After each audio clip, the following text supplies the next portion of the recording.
Olá, Eliane, bem-vinda mais uma vez por aqui. Muito bom estar aqui com você. Vamos aproveitar esses momentos e tirar essas dúvidas que eu já estou vendo aqui de longe. São dúvidas que eu digo assim, um tanto quanto tabus, mas muito incidentes na nossa sociedade, principalmente na era da internet. Pornografia. O que a pornografia pode fazer na mente humana, seja de uma criança que foi exposta a isso, seja de um adolescente que consuma isso nas redes sociais, seja de um adulto que possa praticar isso até como um vício. Eita, que a pornografia é um assunto necessário demais para ser falado. Então vamos começar logo com a infância. Antes da pandemia, a gente tinha uma média estatística de que as crianças tinham acesso à pornografia com 9 anos. Olha só. 9. Mas depois da pandemia, esses números caíram para 7. Meu pai. Isso significa que, uma vez que essa criança tem um celular na mão, ela está muito mais susceptível a todo o conteúdo pornográfico. Só que a gente tem um problema, porque a mente dessa criança, ela não suporta o assunto sexo.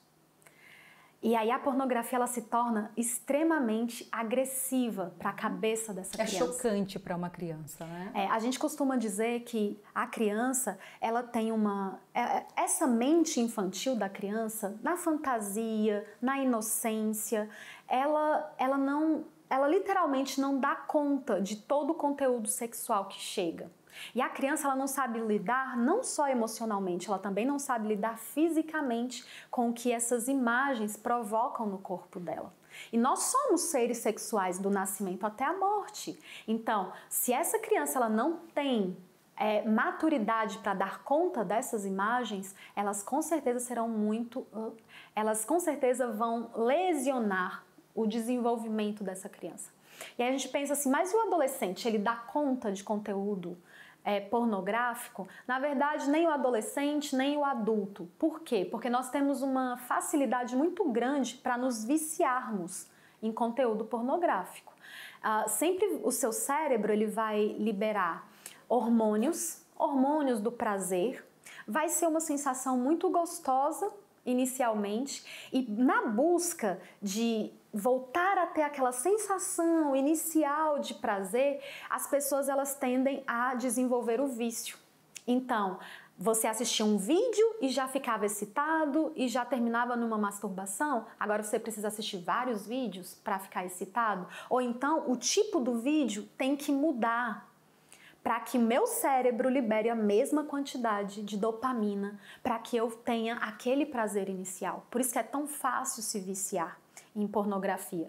E aí a gente pensa assim, na adolescência, o adolescente ele deveria ter um momento de conhecer o próprio corpo, de se acostumar com as mudanças, para depois ele ter coragem de começar a se relacionar com o outro. E a pornografia ela barra isso, e você começa a ficar só no relacionamento com você mesmo e com a tela. E então te impede de desenvolver bons relacionamentos. Na idade adulta, quantas pessoas pensam assim, mas eu vou usar a pornografia só até eu me casar? E quando eu me casar, tudo vai ser resolvido, né? Um engano, porque uma vez que você está tão acostumado com aquele prazer virtual, com a sua mão, com o seu toque, com o seu estímulo, isso vai fazer com que no momento que você está com uma pessoa real, você não tenha o mesmo prazer, o mesmo interesse, a mesma paciência, e você não consiga ter aquele ganho prazeroso que a pornografia te ofereceu. Então, a pornografia, ela vai ser desastrosa em qualquer fase da vida, tanto para homens quanto para mulheres, não tem diferença. Isso vai afetar diretamente nos relacionamentos dessa criança que foi exposta, desse adolescente ou então desse adulto. Com certeza. Todos serão muito expostos. E eu quero até aproveitar, porque às vezes a gente fala muito sobre pornografia num contexto para os homens e a gente se esquece de um detalhe. As mulheres, elas têm se viciado muito em contos eróticos. E os contos eróticos para as mulheres têm os mesmos prejuízos da pornografia para o homem. Então, aquela história que é envolvente, aquela leitura que vai fazendo com que você fique excitada e depois, na vida real, com seu marido, você também não consegue ter o mesmo prazer. Então, hoje a gente tem a pornografia, que é um vício terrível, que atinge muito mais os homens, mas existem também mulheres viciadas em pornografia, e a gente ainda tem esses contos eróticos que também são super prejudiciais, muito mais aí para o público feminino. Muitos profissionais defendem que a masturbação é uma forma de conhecer o próprio corpo, e a gente sabe que a pornografia ela acaba gerando a masturbação, né? O desejo do prazer para si, aquele desejo que você está vendo, seria a forma mais adequada? Existem outras formas de conhecer o próprio corpo? Então, autoconhecimento é diferente de masturbação. Autoconhecimento é algo muito mais amplo. Sim. É lógico que a criança, no desenvolvimento dela, vai se autoconhecer. Em algum momento a criança vai se tocar e vai sentir que aquela região gera prazer. E eu preciso ficar assustada enquanto mãe, enquanto pai? Não. A gente só se preocupa se existe uma fixação. Aí o adolescente, novamente, ele vai entrar em uma fase que ele vai começar a se conhecer, perceber sensações, ok. Mas quando a gente fala de masturbação, a gente está falando de um prazer que é solitário. E se a gente for levar para o lado dos princípios e dos valores cristãos, esse nunca foi o ideal de Deus. Deus sempre quis que o relacionamento sexual acontecesse entre duas pessoas e não você sozinho. Quais são os grandes prejuízos que quase ninguém fala?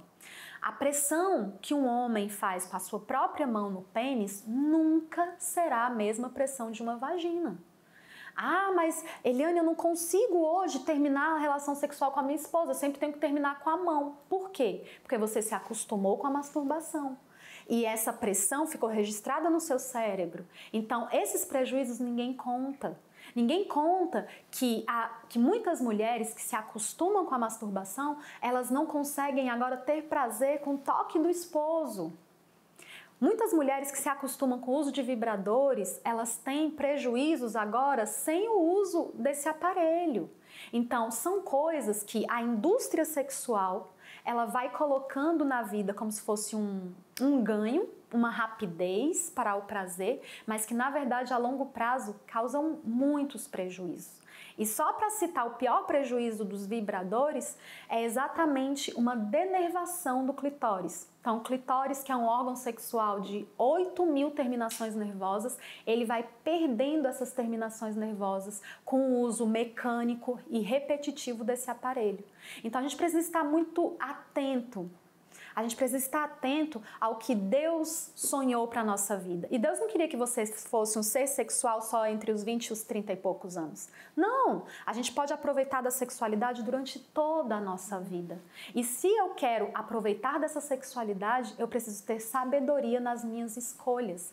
Em que eu estou me acostumando, nos vícios que eu ando alimentando, em todos os produtinhos que eu vou colocando na minha relação sexual e que a longo prazo trazem muitos prejuízos. Certo. É possível uma pessoa já viciada, tanto em pornografia quanto em masturbação, se livrar do vício? Com certeza. A sexualidade é algo plástico. O que significa isso? No momento que você decide redesenhar, remodelar, ela vai se adequar. Então, mesmo que você tenha sido viciado em pornografia, em contos eróticos, em vibradores, você pode voltar a sentir prazer com o simples, com o natural, com o contato visual, com o contato real com a outra pessoa. Então, nós somos seres sexuais e temos essa sexualidade plástica que pode ser redesenhada. Ótimo, muito obrigada. Foi um prazer estar com você.